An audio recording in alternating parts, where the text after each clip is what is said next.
Il n'est jamais trop tard pour être passionné par ce qu'on fait, même à 57 ans. Depuis l'âge de 6 mois, Luo Fangreux vit avec un seul bras.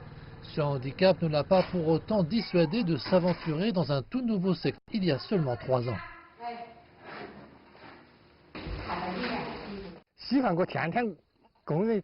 J'aime beaucoup cultiver les asperges. Chaque jour, je fertilise mes plantes et travaille avec mon personnel à la base car j'ai appris que les asperges permettent de lutter contre le cancer et prévenir les maladies. À vrai dire, je n'avais jamais mangé d'asperges avant. Après avoir entendu parler du bon développement de ce secteur, j'en ai d'abord acheté sur le marché pour essayer. J'ai constaté que c'était vraiment bon, c'est là que j'ai décidé d'en cultiver.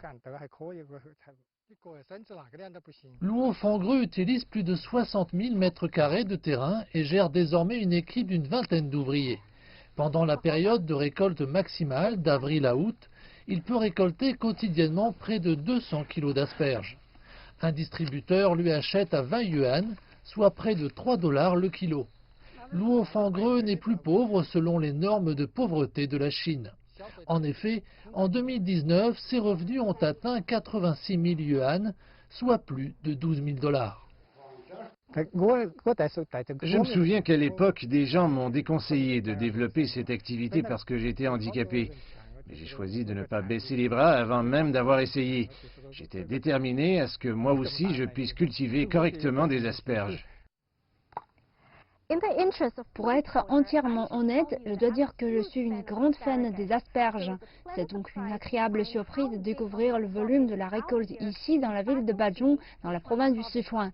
C'est l'écume a sorti les villageois de la pauvreté. D'ailleurs, les autorités locales comptent sur le développement de ce secteur afin que les gens ne retombent pas dans la pauvreté. Nous avons mis en place un mécanisme d'achat garanti. Dans le cas où le prix du marché des asperges chute en dessous du coût de revient, les entreprises publiques de l'arrondissement les achèteront à un prix plus élevé que le coût de revient des agriculteurs. Cela permet de nous assurer que les agriculteurs ne subissent pas de pertes. Deuxièmement, nous voulons étendre la chaîne industrielle de l'usine. Nous sommes en train de construire des usines de transformation pour développer du thé d'asperges, des nouilles et d'autres produits à valeur ajoutée à base d'asperges. Puis 2018, l'arrondissement d'Enyang à Bajong développe son secteur des asperges de manière spectaculaire. Depuis, plus de 5000 personnes sont sorties de la pauvreté grâce à cette activité. Fin 2019, tous les habitants ont été sortis de la pauvreté. Yang Xingpeng explique comment les agriculteurs peuvent gagner un revenu sous 3 formes.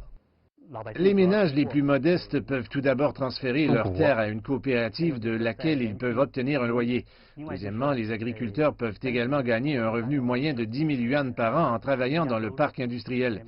De plus, s'ils choisissent de devenir actionnaires de la coopérative, ils peuvent également obtenir une part des dividendes des bénéfices réalisés. Quant à Luo Fangreux, il dit aspirer à gagner davantage d'argent, mais en même temps, il souhaite la même chose pour ceux qui l'entourent. Il est donc déterminé à bien faire pour ce secteur.